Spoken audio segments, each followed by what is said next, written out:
प्रिय विद्यार्थियों नमस्कार। हम लोग नागार्जुन को पढ़ रहे हैं और उनकी आत्मा अभिव्यक्ति के बारे में हमने विस्तार से चर्चा की। आज हम नागार्जुन की काव्य अभिव्यक्ति के बारे में बात करेंगे।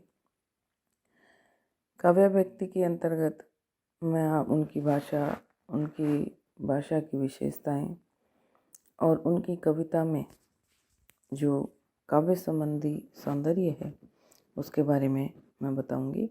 यानी उनका काव्य सौंदर्य, कविताओं का सौंदर्य, कविताओं का नयापन और कविता में सामयिक समस्याओं को जिस रूप में उन्होंने अभिव्यक्त किया है उसके बारे में हम विस्तार से चर्चा करेंगे। सबसे पहले हम बात करेंगे नागार्जुन की भाषा। मैं आपको बताना चाहती हूँ कि कविवर नागार्जुन ने अत्यंत लोकप्रिय खड़ी बोली का प्रयोग किया है, जिसमें अंग्रेजी, उर्दू, संस्कृत, बंगला आदि के अतिरिक्त मैथिली भाषा के ग्रामीण शब्दों का भी प्रयोग उन्होंने बहुतायत से किया है।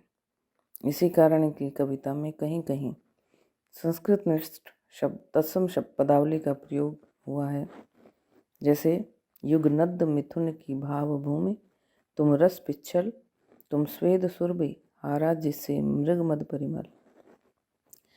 ऐसे ही उनके कविताओं में अंग्रेजी पदावली का भी प्रयोग हुआ है।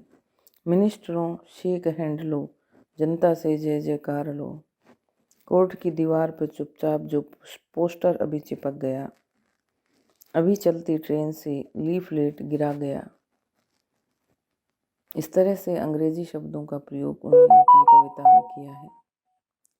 उर्दू शब्दों का भी प्रयोग पर्याप्त मात्रा में मिलता है, जैसे हम सफ़ीर को सलाम, हम सफ़र को सलाम, सूबाए बिहार के जौहर को सलाम, अवामी जद्दोजहद के तेवर को सलाम, फनकार को सलाम, सखोनवर को सलाम।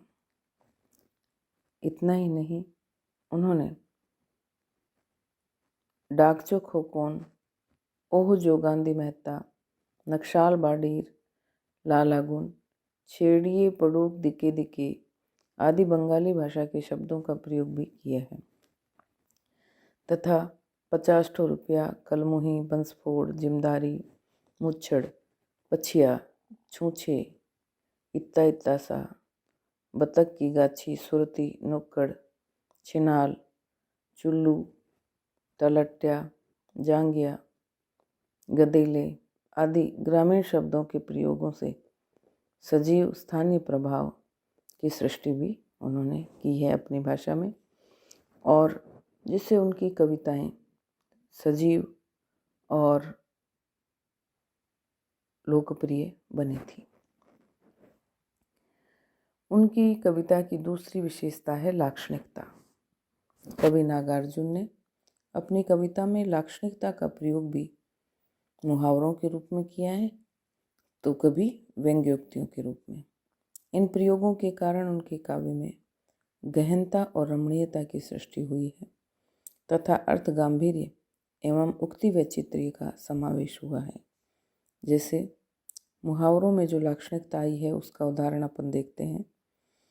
वो कहते हैं, वतन बेचकर पंडित नेहरू फूले नहीं समाते हैं, अपने हाथों से झांको यूं अपनी ही आंखों में धूल, अपने ही हाथों से झोंको यूं अपनी आंखों में धूल, होठों को कंपित कर लो, रह रह कर कनखी मार लो, भले भले मुंह उगल रहे हैं चीन विरोधी बात, मैं देख रहा श्वापद बैठे सिंहासन पर, गिरगिट के अंडे सेता हूँ मैं देख रहा, बापू के बिताऊ निकले तीनों बंदर बापू के, 70 चूहे खाकर रीझा वृद्ध बिलोटा अब जन पर, महलों की महंगी बिजली से डरती संध्या डरता प्रभात।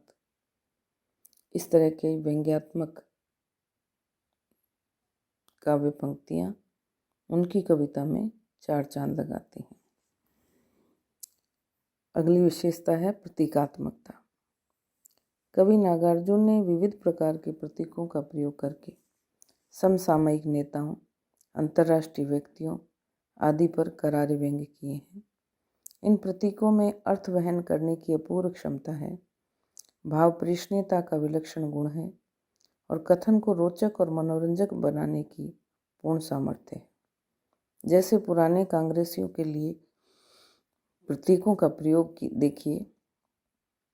परसों था जंगल का राजा, कल था घायल बूढ़ा शेर। ऐसे ही शासन में रहकर अत्याचार करने वाले जो प्रशासक हैं, उनके लिए उन्होंने जो प्रतीक का प्रयोग किया वो है जगती अशोक के सिंहों पर बेशर्म उल्लुओं की जमात।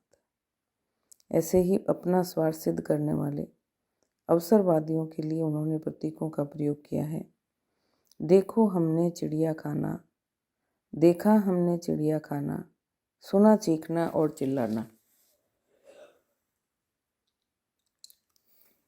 धवल टोपियां फेंक रहे थे, मगर गधों से रेंक रहे थे। धोती कुर्तों में थे हाथी, सुअर ऊंट थे जिनके साथी। बैलों के पीछे अनबोले मचल रहे थे सांप सपोले। बार पास था, कार पास थी, बुढ़िया कंगारू उदास थी। ऐसे ही चीनियों के प्रति व्यंग्य बाण छोड़ते हुए कवि ने मार्मिक प्रतीकों का प्रयोग किया है। पीले बिलोटे ने मार दिया पंजा, सर घायल लेकिन सर हुआ घायल लेनिन का गंजा। ऐसे ही एक और अवसरवादी नेता पर किया व्यंग्य, जिसमें सजीव प्रतीकों का प्रयोग हुआ है। भूमि दान करवाने की जो सनक हुई है, सिर पर लोमश मुनि के, दुर्वासा उपकुलपति बनने की फिराक में घात लगाए घूम रहे हैं। अगली विशेषता है बिंब विधान। कवि नागार्जुन का बिंब विधान अत्यंत प्रौढ़ और प्रांजल है। अपने इंद्रिय, वस्तुपरक, भावात्मक और आध्यात्मिक सभी प्रकार के बिंब प्रस्तुत किए हैं। जैसे इंद्रिय बिंबों के अंतर्गत दृश्य बिंब, श्रव्य बिंब, स्पर्श बिंब, घ्रातव्य बिंब और आस्वाद बिंब के उदाहरण उन्होंने उनकी कविताओं में मिलते हैं।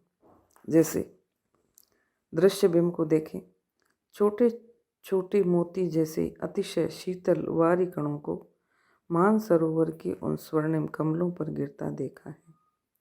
श्रव्य बिंब में देखा सबने चिड़िया खाना, सुना चीखना और चिल्लाना। धवल टोपियां फेंक रहे थे, मगर गधों से रेंक रहे थे। स्पर्श बिंब के अंतर्गत झुकी पीठ को मिला किसी हथेली का स्पर्श, तन गई रीढ़। घ्रातव्य बिंब वृद्ध वनस्पतियों की टूटी शाखाओं में पोर पोर टहनी टहनी का लगा दहकने।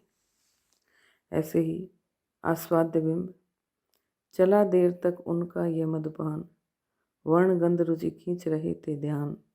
खटरस फल थे सज्जित विविध प्रकार, बीच बीच में बदला जिनसे स्वाद।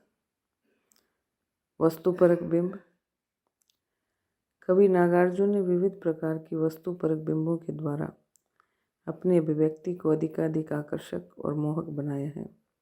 जैसे खादी ने मलमल से अपनी साठ गांठ कर डाली, बिड़ला टाटा डालमिया की 30 दिन दिवाली। लाख लाख श्रमिकों की गर्दन कौन रहा है रेत, छीन चुका है कौन करोड़ों खेतिहरों के खेत। किसके बल पर कूद रहे हैं सत्ताधारी प्रेत। इस तरह के वस्तुपरक बिंब नागार्जुन जी की कविताओं में देखने को मिलते हैं। भावात्मक बिंबों में कुछ उदाहरण हम देखते हैं।